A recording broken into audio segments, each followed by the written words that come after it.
When Flux's trap went off, the rest of the world had a lot of questions. Was that in Luminara? That was Flux? Wait, Flux killed those people? Yeah. On day 10, word began to spread about what had happened. That was Flux's trap? Yeah, Flux built that trap. Which made people think, was Flux behind the murders of the Island 2 leaders after all? Dude, I think Flux was behind everything. Saps was right. Suddenly, the world realized that Saps had been telling the truth. They know. Let go! Saps, how do you feel? Finally, I'm so happy. He's innocent. For the first time since he had gone into hiding, Saps had been vindicated, proven innocent, and the world was finally on his side.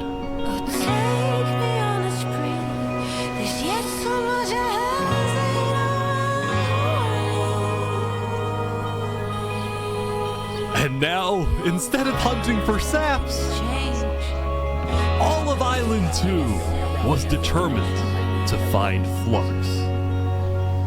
Bro, this is what happens when people want trials. We should have just started killing him. I don't know why anyone stopped in the first place. I would have been the bad guy if I killed him right then and there with everyone yelling, trial, trial. But the search for Flux didn't take long. Someone just saw Flux going up the volcano. Oh, you're kidding. Oh, no way. Everyone's just going to Cynical. Oh, Queen man. Seneca had offered That Flux might be the refuge best. at That might be the Infernus best under the option, condition that he and his crew build deadly traps all around the volcano perimeter so that nobody can break in. But the rest of the world was unfazed.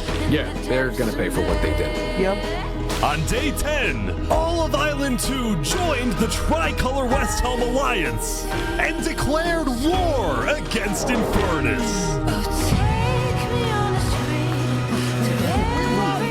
Alright, today we infiltrate the volcano for Spider and for Owo. And I just want to say, if I die today, I love you all. We love you. Glory to West Helm. Look who he is. He was my brother. He was everyone's brother. And they took him from us. They took him. Flux got away with murdering so many of our people and our leaders. Today, we get justice for our entire island. Oh, what an ending. Let's see how this turns out. Let's see who dies. Let's see who divides, bro. This is gonna be crazy. Okay, vamos, amigos, vamos. All right, everyone in. I'll meet you at the Coliseum.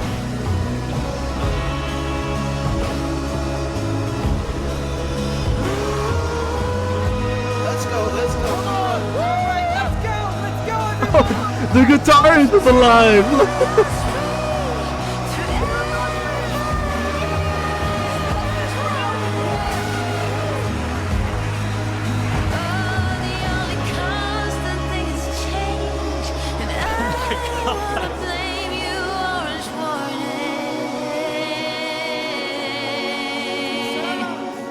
He's free. Look at him. Look at him. Look at him. My home was turned into a death trap. Oh my behind God, my he's back. speaking. He's speaking. I was framed and then forced to go through a rigged trial. Guilty on all counts. Yes!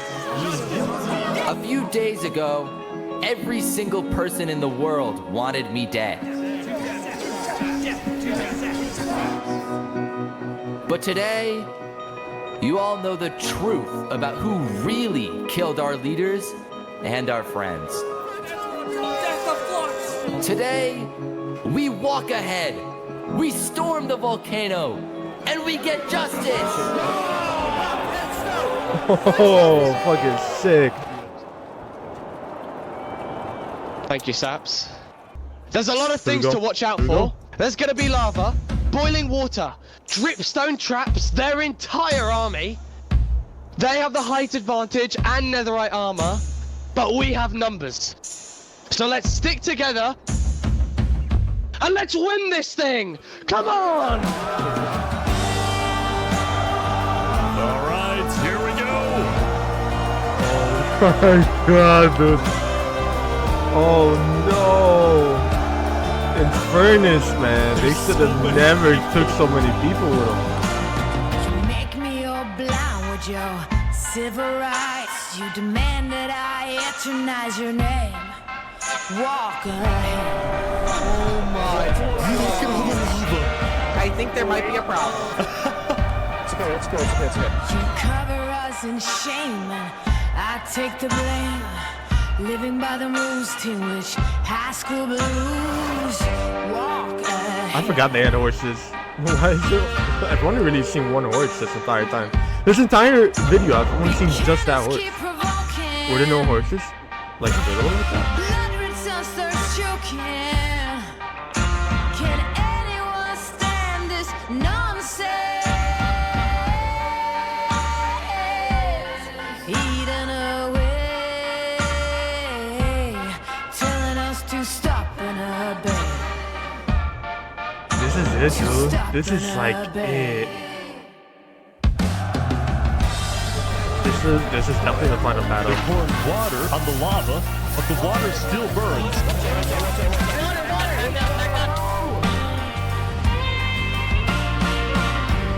Okay, send out the covenant now, right now. Go, go, go, go, go. Oh, big fighting on the ground right now. Covenant is attacking from behind. It'd be hard to find them. You got push. Holy Mary sings songs in the wet rain. Walk ahead. Shield drop! They only have so many arrows, guys. They only have so many arrows. Now every new day is a new fire onto my teeth. It's just chaos on the ground as well. It's the Covenant. Someone show me someone living a desire. Get down off our mountain. Dude, the Covenant is so strong. Giving the Covenant Netherite, I know they're a problem. They got it, they got it. Everyone retreat! Retreat! Retreat! Anyone stand this nonsense? Beaten away. Telling us to The dog! Whose song is that? The final push, here we go. Oh, you hit him. when this goes wrong. Do you know what you wish for?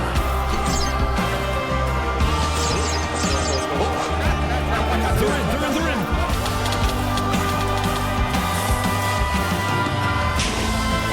Oh my gosh! Whoa! Look out for the hole. I'll jump in the hole with you guys. You set that bitch up with trash, bro.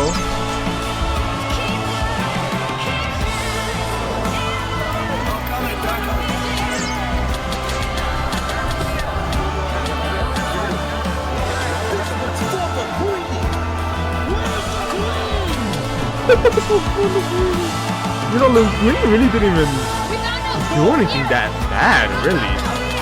It was a good mafia boss, low key. Oh shit.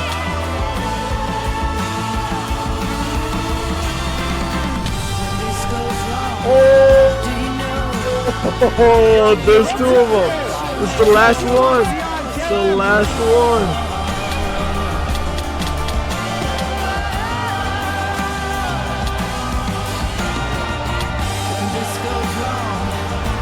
But I feel like he got, I knew it. I feel like he had something like left. Or he might be cooked, or he really got something. Bro, he's really good at this fucking game for some reason.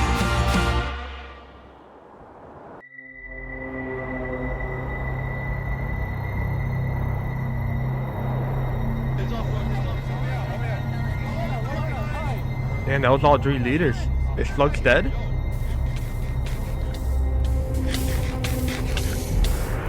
They won't let this man die! Okay. Okay. Okay, now I see why he has so many followers. This man really knows how to play. Surely not. He had a plan. I fucking knew it, bro. He's like way ahead. Like he's ahead, bro, of the curve. I said. Of course he has a tunnel. Of course. Where was he? I saw him! We're gonna kill him! Run away!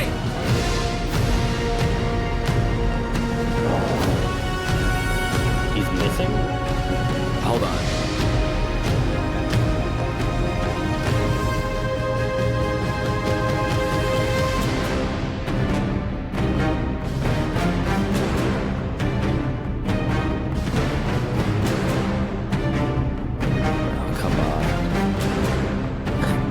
Alright guys, let's go.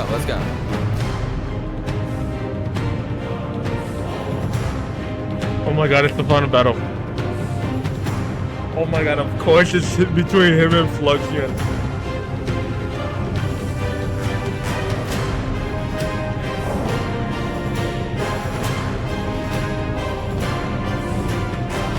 What? No way.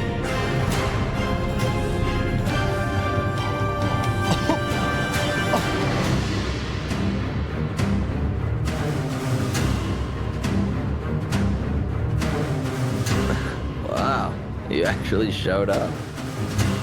Can't say no to a friend, can I? Ain't no way. Ain't Let's no make way. this a fair fight, okay? Flux. I don't trust Thomas at all. Look at all these people dying right now because of you. You know, Saps, none of this would have happened if you had died like you were supposed to. I'm sorry for everything you've had to go through.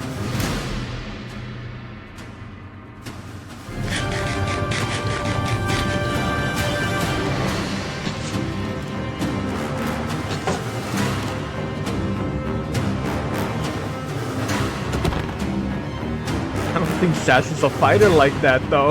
Oh no.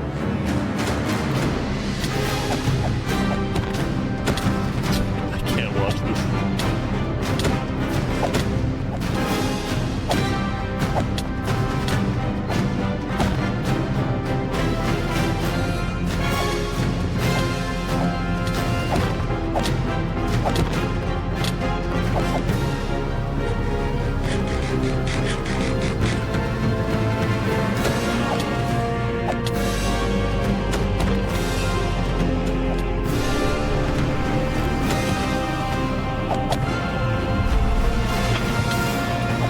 Oh, that was crazy.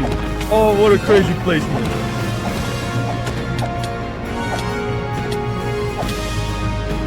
Oh my god, he's fucking fried. Oh, he's so fucking dead.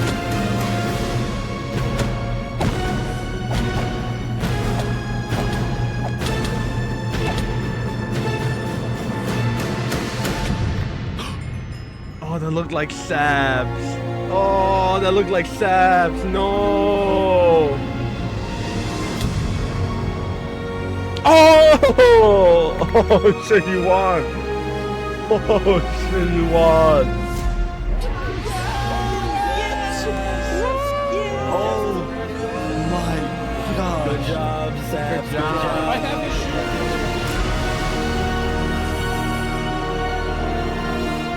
Saps shit. had killed Flux. Oh my gosh. And with bro, that, Saps is so Flux's cool, dude. reign of Saps is so terror goated. was over.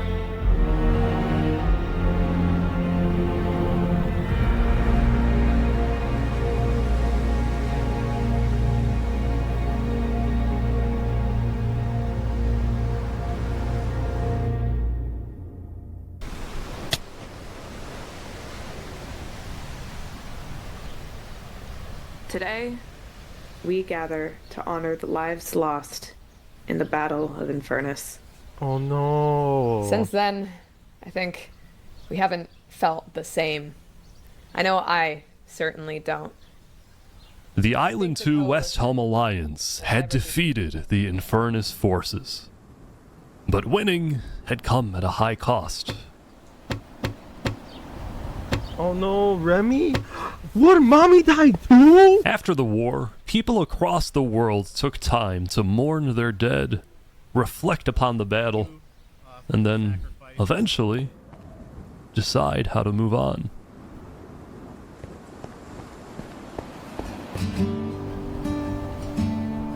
This is sad, actually. Now that Infernus, the Covenant, and the Commonwealth were off the map, there were talks of creating a new world government.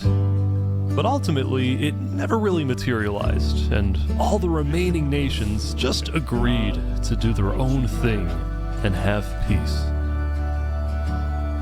In the corner of the crowded Island 1 had taken the brunt of the war. Crops trampled, the big tree scorched, the volcano ravaged.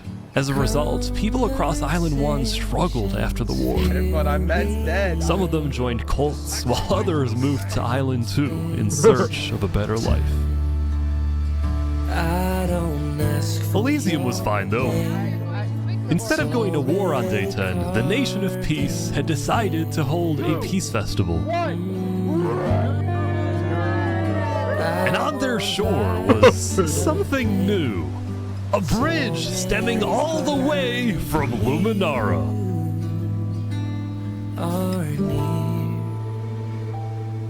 Oh, that's cool. Oh, they connected the bridge finally. And so everybody lived on in peace, including Saps, who at long last had returned to Island 2. Aww. Those brings back memories. Free man, bro. Still, the world wasn't totally conflict-free. The Cask Coalition Bakery was yet to be exposed for causing the death of Wood Daddy. And Knight Arcturus was still in hiding, yet to be found by Westhelm. No way, I forgot you. It's a big world, so it's not a surprise that many stories like these may just never end. But I think there's some beauty in that. Do we all so slowly lose control as emotions? They have some really good names, dude. Yeah, we still have some work to do. We will catch that traitor. But tonight you can rest. You've made your emperor very proud. Jury, you have heard all of the evidence. If you find Thomas 5200 guilty of aiding Fluxion with his reign of terror, jump now. Thomas, may you find mercy in the end, senor.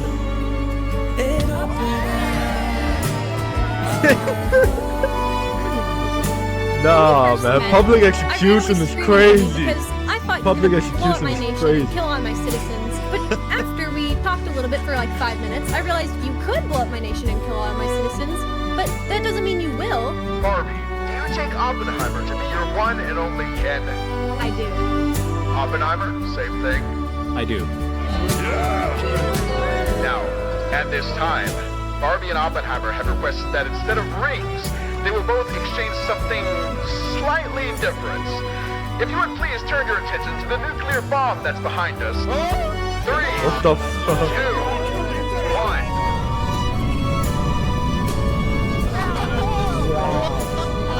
Okay, that's pretty cool, actually.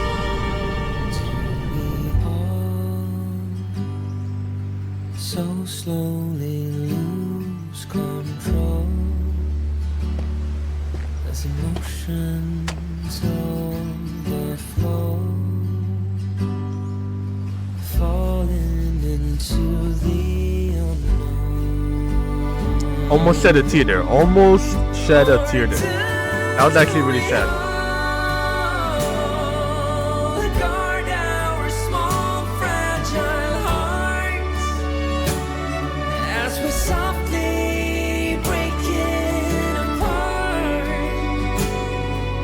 afraid to give in to the storm and open up our hearts. Wow, Wow, that was actually really sad. I think I'm gonna watch another video of his for another reaction video, depending on how well or how big this video got. But I think regardless, I actually really like this type of content. That was really good. Like, that was really good. Well, yeah, you know what, regardless of how many views this video gets, I will probably be watching his other videos. That was so good. That was so good. For some reason, it was actually really sad. It was just parts where it was just like you